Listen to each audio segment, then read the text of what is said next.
There is no magic cure, no making it all go away forever. There are only small steps upward, an easier day, an unexpected laugh, or a mirror that doesn't matter anymore. This is a quote by author Laurie Halse Anderson. Hey, my name is Abby Pace, and I am an 11th grade Mitchell County 4-H'er.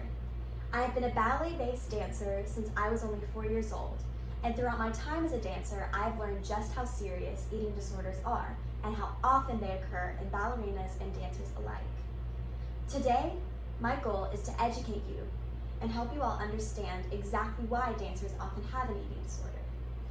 This topic is incredibly relevant to me. Many of my close friends have struggled with eating disorders, and even I have struggled with something called disordered eating in the past. And this is why I have chosen this topic to speak on today. My hope for today is that you leave here with a better understanding of this devastating mental illness and you are able to continue to spread awareness. Before we can tackle exactly why dancers often have an eating disorder, I want to discuss the two most common kinds of eating disorders that occur in dancers. The first one I have listed is anorexia nervosa. This is a restrictive eating disorder in which a person deprives themselves of food for an extended period of time. A person with anorexia may also overexercise in order to lose weight at a more rapid pace. Some of the serious side effects of this mental illness are rapid weight loss. This is due to the low amount of food intake and overexercising. Depression, a low blood cell count, rapid weight loss, and being severely underweight can cause our cellular bone marrow to turn into a goo-like substance which cannot produce cells normally. Thinning hair or hair loss, and dizziness or fainting. These are both caused by malnutrition. The next commonly found disorder is bulimia nervosa. This is a disorder in which a person binges as much food as possible and then purges it out of their body in order to lose weight. Someone with bulimia may use laxatives or self-induced vomiting in order to remove food from their bodies. Binging and purging is something that truly breaks my heart. Imagine going to the lengths of overeating to the point of making yourself sick and forcing yourself to vomit just to look a certain way or be a certain size. Some of the serious symptoms of bulimia are tooth decay. This is caused by the constant purging that occurs with bulimia. Digestive problems. This is also due to purging. Fluctuating weight. This is caused by the heavy amount of calories one may take before they are a purge. This can cause their weight to fluctuate from time to time.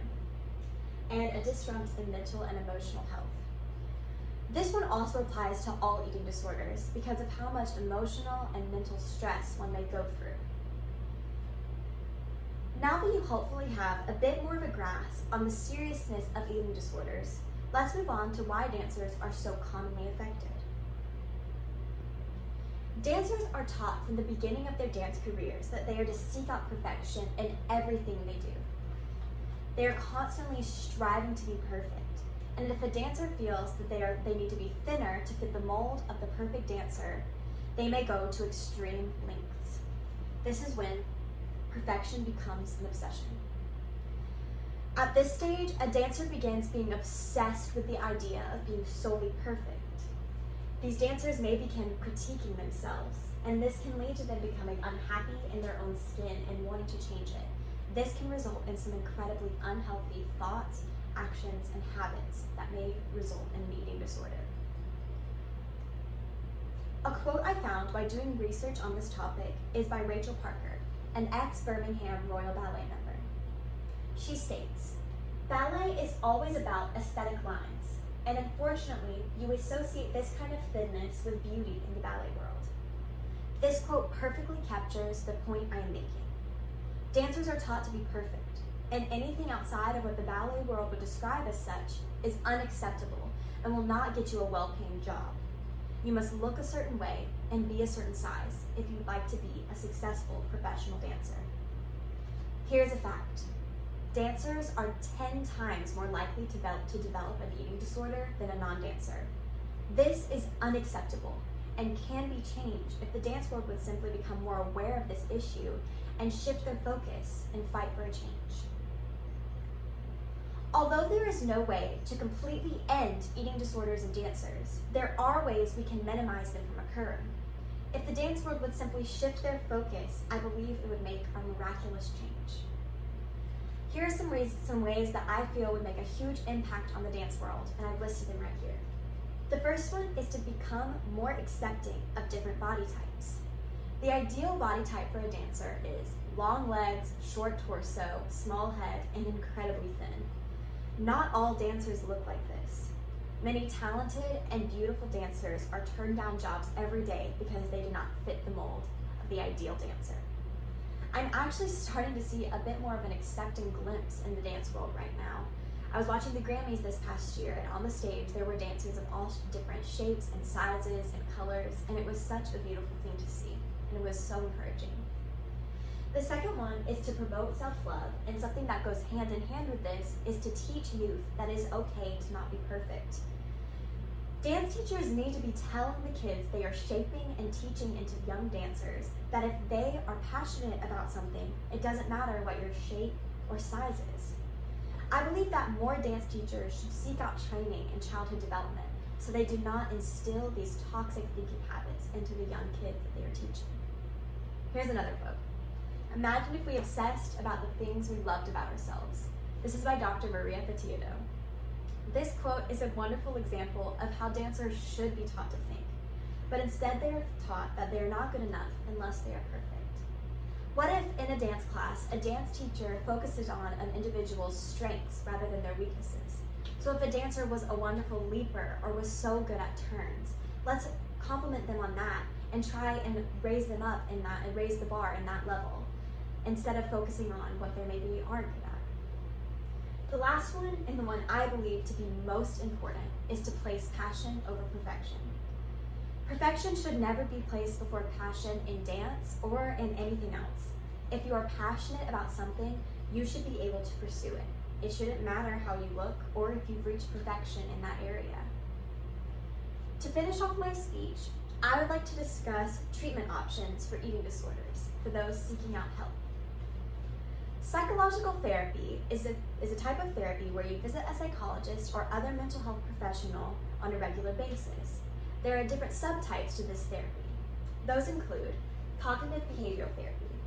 This type of therapy focuses on the mental state one is in while having an eating disorder. This will help turn unhealthy thoughts, habits, and actions into healthy ones. Family-based therapy is our next one. This is a type of therapy where your family members are heavily involved in your recovery process. They will usually attend therapy sessions with you, doctor's appointments, and things such as that, so that they are heavily involved in your recovery. This also provides a really wonderful support system while you are trying to recover, which is incredibly important when recovering from an eating disorder. The last one is group cognitive behavioral therapy. This one is kind of a mix of the two, except a little bit different. It's exactly like cognitive behavioral therapy, except you are in a group setting. You are in a group, you attend group therapy sessions with people who are also struggling with eating disorders. You are able to help each other through and support each other as you're all going through very similar things. In serious cases, people suffering from an eating disorder may need to be hospitalized and treated there. At many hospitals, there are residential eating disorder programs where an individual stays at a hospital for an extended period of time and is given medical treatment there. Another option would be to go to a daily hospital program. This is very similar to the residential one, but instead of going and staying at night, you only go for a couple set hours during the day and you get to go back to your home during the nighttime. To finish off, I would like to share one final quote that really touched me as I was finishing up my research. This is by Marianne Radmacher. Courage does not always roar. Sometimes courage is the quiet voice at the end of the day that says, I will try again tomorrow. Recovery is a hard process, and sometimes a patient may relapse and go back to their old unhealthy habits. But with time, patience, and support from the people surrounding the patient, I believe someone can fully recover from this mental illness. Thank you all so much for taking the time to listen to me speak today. This topic is so important, and I believe more people should become aware of it. Thank you so much for listening, and I hope that you've gathered some valuable information.